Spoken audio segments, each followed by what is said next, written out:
Hi, everybody. Welcome to Distilled Living Podcast with Thelma Zoa. Today, I'm super excited to be interviewing a friend of mine, Stephanie Bofinger, who is the founder and CEO of Fempro Armour. We're just going to have a brief chat about her company and her journey and glean some insights around her journey as a founder. So, Stephanie, thank you so much for joining us today.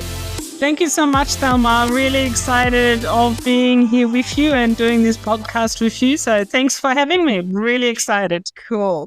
Thank you. So the first question that we wanted to just get to know you a little bit is, how would you describe your childhood growing up? What kind of child were you? Because people are curious to see, how would you describe that?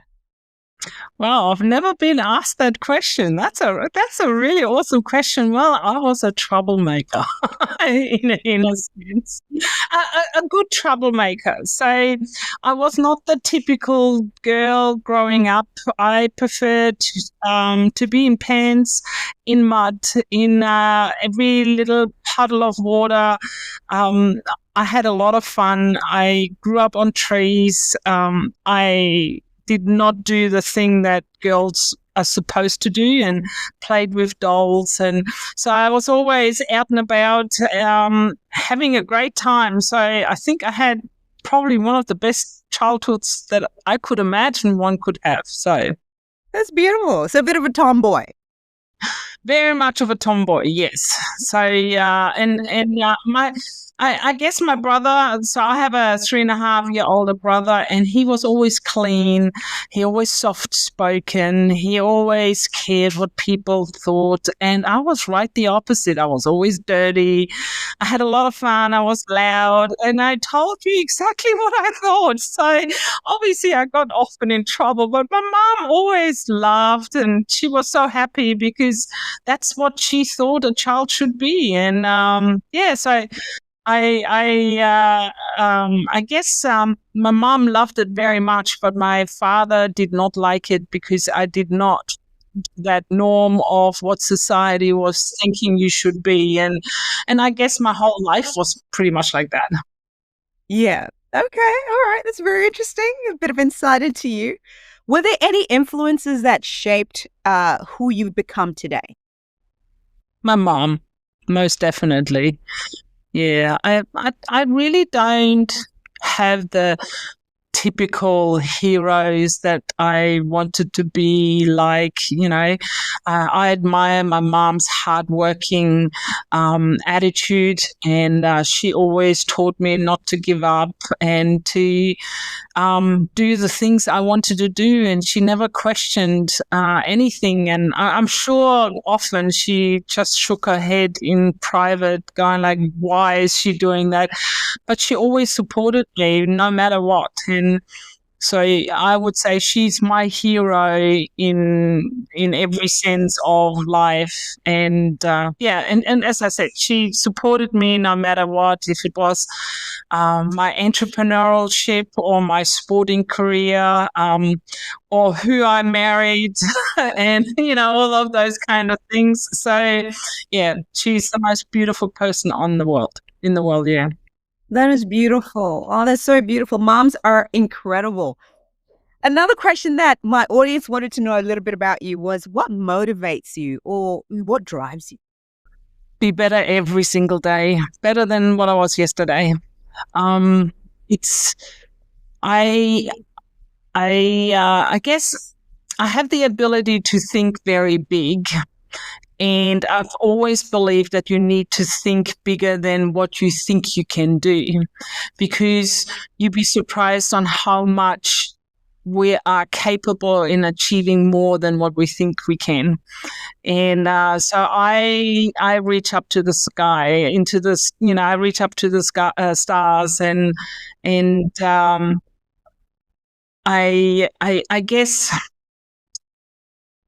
for me, it was not about making millions and being a billionaire. For me, I wanted to make a difference. However little or how big this can look like, it really doesn't matter. I want to be known for the things that I did for others. And for myself, I'm the worst I have the worst competitiveness in me because I don't care what others do around me. However, I care that I will succeed each day more than what I did yesterday. So that competitive nature has kind of showed up in your history. You were an athlete, right? You were a swimmer for Germany and Australia. Is that correct? Tell us about that.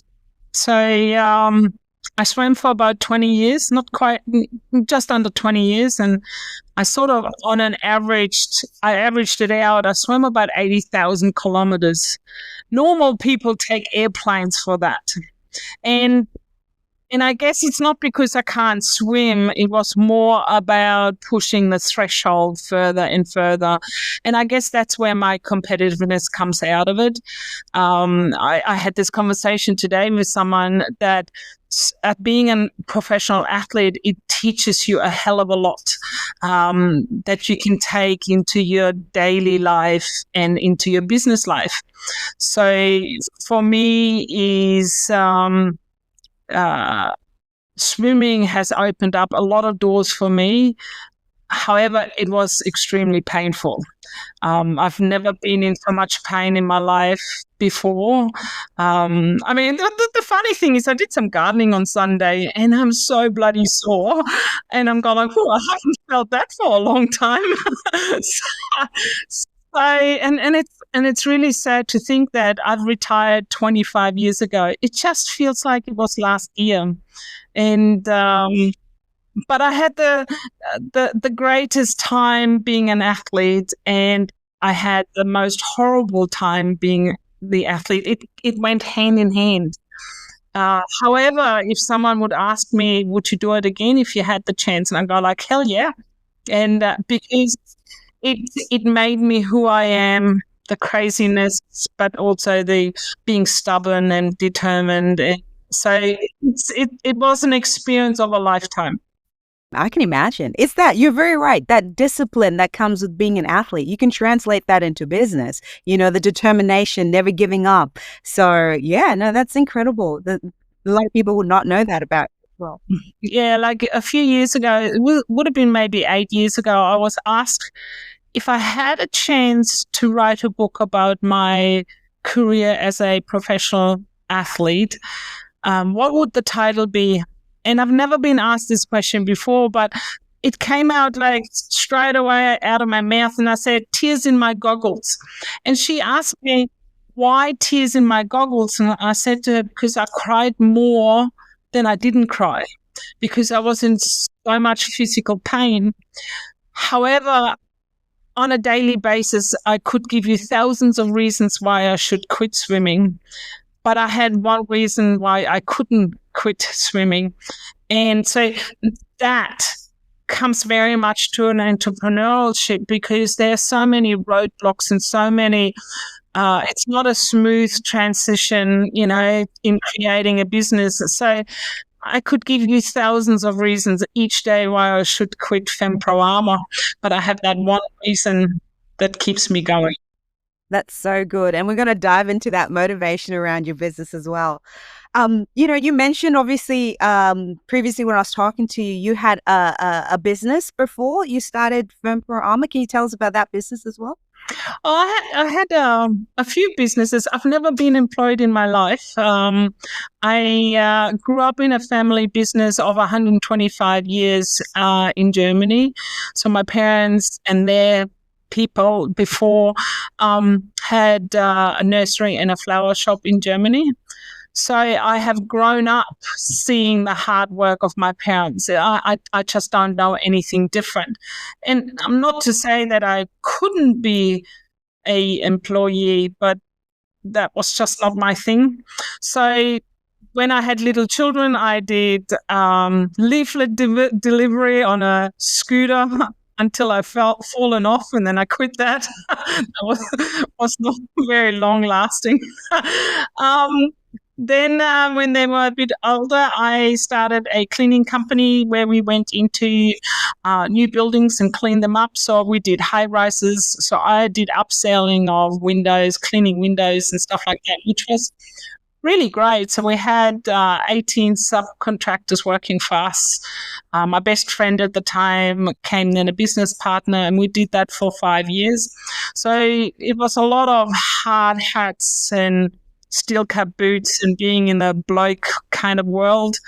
And then in 2005, I gone like, I want to get out of there. I want to be in something more tranquility, relaxing, beautiful. And if I can't be in a place like, let's say, Bali, I create one in Australia and Brisbane. So I started with a beauty salon, and then I created a day spa. And I had that until I had that until 2021. Yeah. 2022. Yeah. So That is absolutely incredible. You're like a serial entrepreneur. I That's good. And given your background and your history, that makes sense. That explains a lot. but like a lot of people say, I mean, I've heard it all my life. Oh, you've started so many things and never finished one thing. And I go like, a true entrepreneur sits on a lot of chairs to see which chair fits. And I was really good in so when I did my beauty salon, I started off as a remedial therapist and then added more things, and then obviously I employed people, and I was really good at it, and we had a really good clientele and good income. But in saying so, and I hate saying the word, but it was never my passion. Like, I got there by 8 o'clock in the morning, and when I finished, I turned the lights off, and that was it. Where with Fempro Armour, I found that seat that fits my bum. And it's like, my mom asked, why are you doing this at the right age of 51 when I started?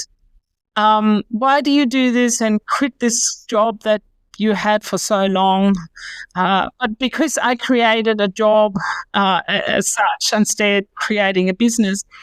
And I said to her, I'm not passionate about it. I only had it once in my life, and that was when I was a swimmer.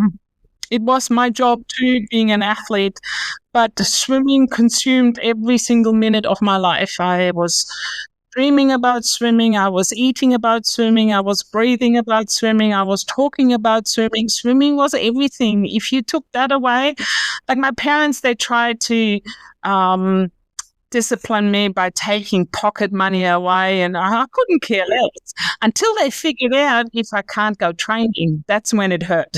So they took that away, and then obviously that got me on the straight path very quickly, because that actually really hurt. So when she said that, I said to her, having Fempro Armour is the same feeling that I had when I had swimming. I think about Fempro Armour, I breathe about Fempro Armour in my whole being. Like, even when I go on my motorbike riding into the forest, I literally have to make myself stop thinking, because it's just consuming you and that keeps me fueling up, because I always think about, okay, what is my next step? What do I need to change? How do I approach? What do I need to launch? What do I need to put on social media? So there's a constant. It's so amazing that you found your passion, around the age of 50, 51. Tell us about the motivation behind Fempro Armour, because that's what you've been investing your time in all these years. Well, I guess it does stem from when I was young. When I was a young swimmer, I always wanted to be better than other people. And there's nothing wrong with what other people do. I just wanted to be different. I would say not better. I wanted to be different.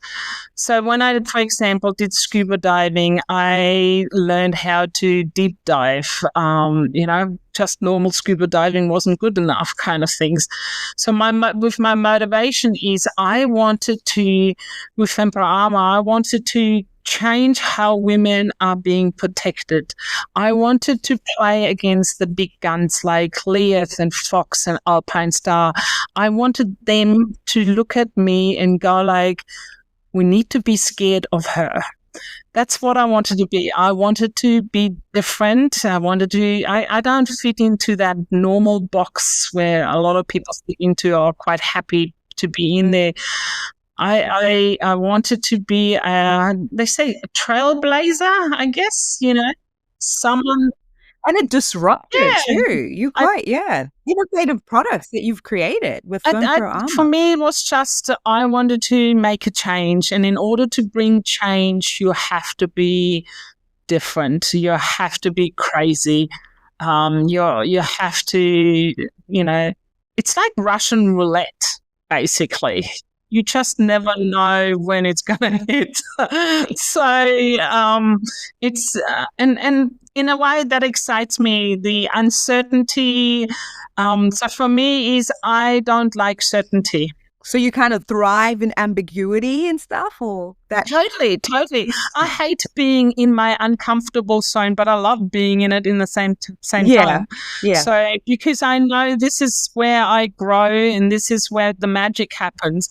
I had a good coach of mine said to me, the things that you love doing, you don't need to do them. You already know how to. You need to be constantly in your uncomfortable zone because that's where growth is happening. So for me is to bring change, that's where you need to be. So I hate being there, but I love being there too. So it's really a weird kind of, that love-hate relationship. Yeah.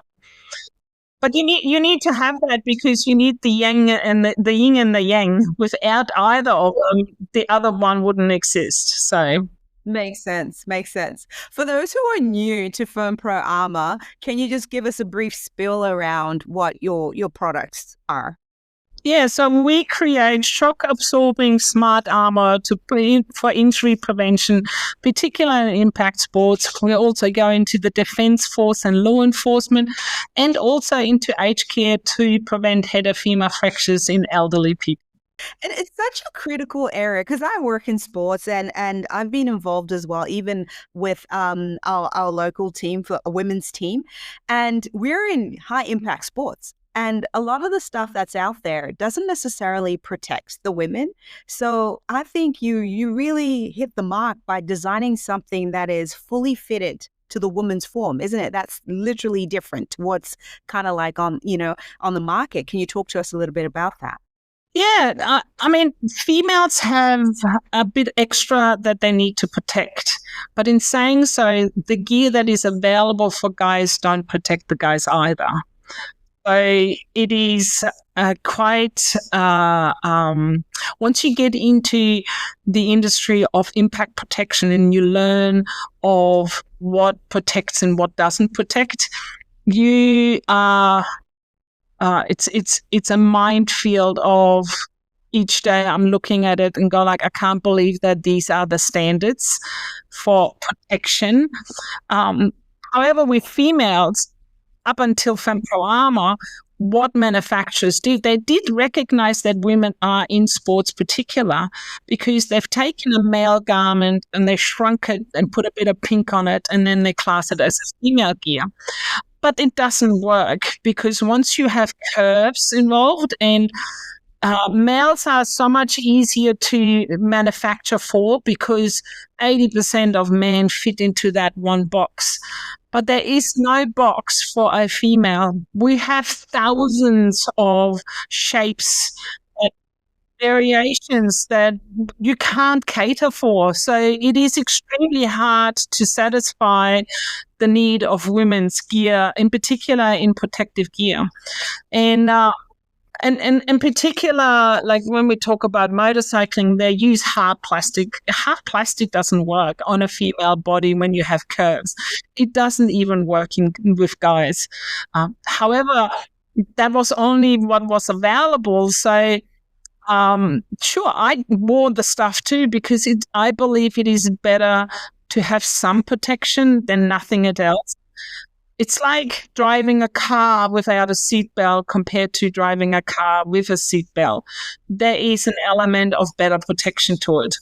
So, however, we women needed to have gear that would fit onto every single body shape that is out there. And you don't achieve that with the traditional gear. So our armor is a smart armor in a sense because how it reacts to the body shape and then how it reacts to the protective part to it. Yeah. No, definitely. I'm so proud to see you venturing into the space because it's so critical. Um, can you tell us a little bit about your journey? Because obviously when you started to where you're at now, what have been some of the challenges that you faced as a founder?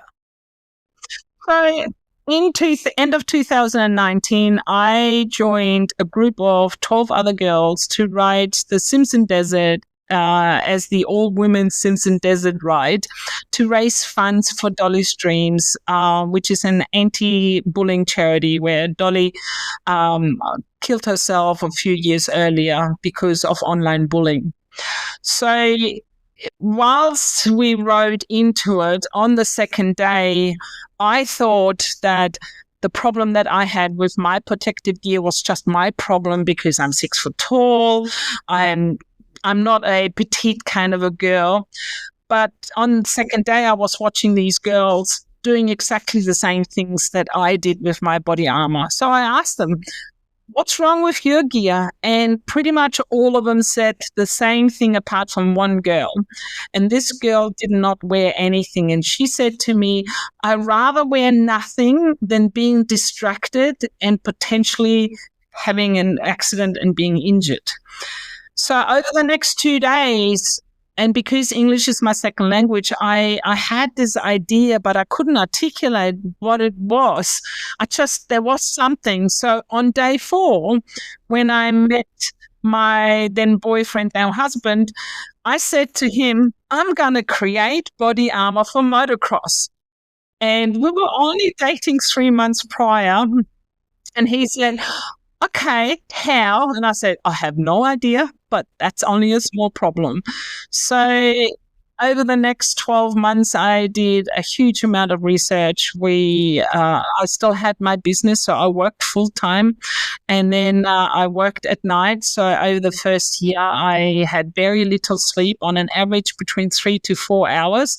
So I was living on adrenaline, like I was seriously on an adrenaline roller coaster. And then in February 21, we launched our first body armor. My first obstacle that I had about 15 manufacturers telling me what I wanted was not possible to do because it obviously needed to be impact tested, and making a curve with impact testing is so much harder than having a flat surface. I also wanted something that is soft and moldable, that it will mold to every shape of the female form. And they said that's not possible. But I always said, you can call me a stubborn German. I said, just because we don't know how to do it doesn't mean we can't do it. So I have 3 computers here, so 3 computer screens, and I must have had easily about 200 tabs open. My tabs were so little because I saw something and and then gone from this page to the next page, and it was literally the rabbit hole just became bigger and bigger and bigger. And I found this YouTube video where this guy was 2 guys, one was hitting the other with a frying pan and the other one with a cricket bat. And they were talking about soft armor. And I went like, oh, soft armor. And so I've listened. And then from there, the rabbit hole went further down. And I found this company in Germany. Well, I'm German. And funny enough, they're only 45 minutes from my hometown. Now, so, which I never knew, obviously, whilst I lived there. So I've sent in an email and I said to them, hey, I'm Stephanie Bofinger. I speak German, would love to have a conversation. This is what I want to create. So an email came back, said, well, we don't talk on the phone. We can talk on the email. And I'm going like, okay, weird, but okay. And so I sent them my NDA. I said, sign these, please. And then I was sending them my files of my design, which, yeah. And so the next email came back and they said, oh, we'd like to talk to you, so suddenly, because when they said that, I knew that I had something extraordinary. And so we obviously connected, and then through our conversation, he said to me, Stephanie, I have no idea how to do this, but we will find a way. So I knew I had my company. So 12 months and 4 days later, I had my very first body armor in my head. Come on, that's amazing. Absolutely incredible. I love how people told you it couldn't be done, but that, doggedness, determination that you have, that stubborn streak, you just kept going. Look, I still remember my very first competition in swimming. I was 12 years old, and we had this competition. It was a race with 3 other clubs, and we had to do, they would call this these days dash for cash kind of things. There wasn't any cash involved, but we had 12 swimmers, 2 per lane, and we were swimming in a 25-meter pool. And whoever touched last got kicked out. So it was 3 people, myself, another lady from a different club, and our sprint champion of my club. Now, I was fairly new-ish in the club, so they stopped the race, and I had some officials come to me telling me I need to slow down so that the other girl from my club will be in that final too. Now, I said, no, I'm not going to do that. So there was a lot of commotion and noise going on, and my mom came and said, what's going on? And I said, they want me to swim slower. Hell no, I'm not going to do that. But I think that stubbornness comes from back then, because if you tell me I can't do something, most of the time I'm going to do it to prove you a point. Not because I want to do it, but just to prove you a point. And so for me, them saying, no, you can't do this, it's impossible, that just fueled me on to find it, because we needed something. Just because it's not there doesn't mean it can't be made. And funny enough, the technology of my product existed for 20 years. It just got used in different industries. That's so incredible, just watching your story, and exactly, your childhood plays a role in how we kind of develop and become who we are. What would be some of the lessons that you'd give people who are starting out, people who look at you and be like, oh, I've got a business, I got a startup, I'm only at the beginning, but what would be that piece of advice? Maybe 2 or 3 that you think? Biggest advice is get really big shoulder pads on and go like, you just have to push through the shit. Excuse my language, but it's a metaphor, pushing through all the difficult stuff, the unknown, the uncertainty, the being scared, the cash flow problems that we have as entrepreneurs or as startups, the rejection, people telling you that what you have is not good enough, the people saying that you will fail, people that tell you you need to change your business name because it's not right one, all this stuff. You just need to get really big shoulder pads and just push them aside and stay on your path and not to give up. So get big shoulder pads, never giving up, and surround yourself with good people, because those people will elevate you. Like if you have great people that want to help and you have some issues, they will listen to you. You can do your verbal vomit to get it out of your system. They will lift you up when you're down, because there are many days of that. And they will guide you. They will look at you. They will look at what you're doing. They will be the devil's advocates, but they will give you a hug afterwards. So yeah, never give up. Big shoulder pads. You can always come to Fempro Armour and get proper shoulder pads. And then the good people around you. Really good advice. Really good advice. The last question that we have is around success and failure. So what's your definition of success? And has that evolved over the years? The definition of success is failing really good. You have to fail. You have to fail in order to be good, because that's the only place where you become better.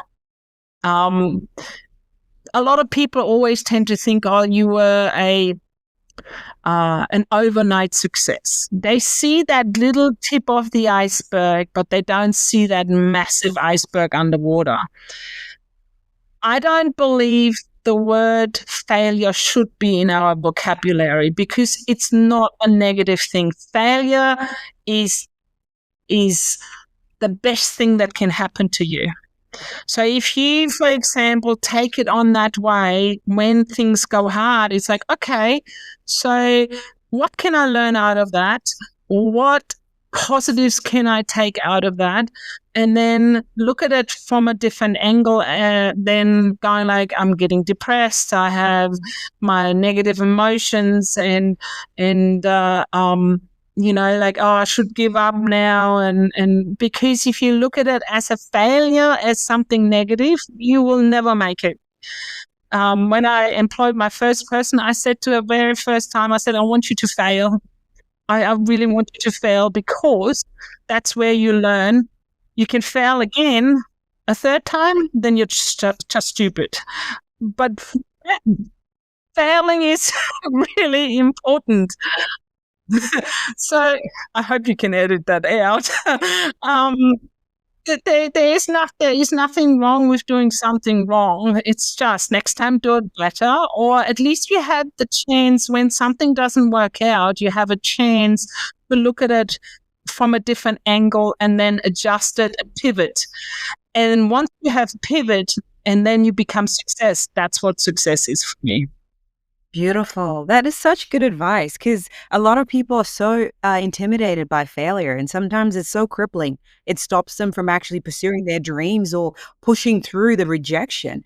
But like you said, fail fast and keep pivoting until you get it, because there's so many lessons we get out of it. So incredible. Yeah.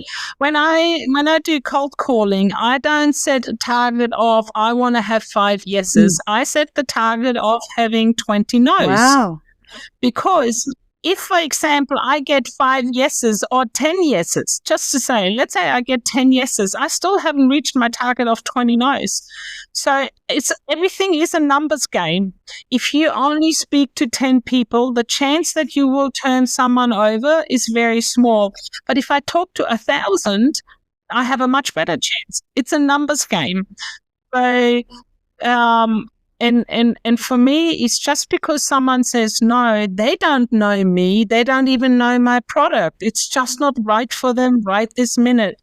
And when someone becomes nasty, for example, and don't get me wrong, I had a few in my last 4 years, they will be pushed to the side, and there's a little memory bank. And so those people that told me that I'm not good enough, that I will never get this, they fuel me every single day, because every single time they see Fempro Armour, it's like, poking them, and they will remember that. So I will never say anything to them, but my presence will make them cringe every single time. So your success speaks for itself. That's awesome. Yeah, so I turn it around and go like, okay, what can I pull out positive from that? So yeah, so good. I think that's incredible advice for people out there who are listening, that turn those failures into positives and don't internalize things. It's not personal. Because failure or the negative things don't serve us whatsoever, but we can always pull something positive out of a negative situation. And then we so conditioned to look at the negatives. You can have thousands of 5-star reviews, and if you have one bad one, your whole life crumbles because of that one single bad review, for example, instead looking at all the praise that someone gets. I mean, we haven't had a bad review yet, but this is what we're so conditioned to, that we look at negatives and go like, nah, negatives don't serve us. What's the positive out of it? What can you learn from it? What can you change? And then move on. Fantastic. That's incredible. Thank you so much, Stephanie, for even spending time with us today and telling us your story and your journey and giving us all this incredible advice for those who are starting out. So we wish you all the best success with Fempro Armour. I know you're going places and we're so excited. We'll be cheering you on into the future as well. So thanks for coming. Thank you so much, Thelma. I really appreciate you having me here and listening to my crazy story of my beginnings.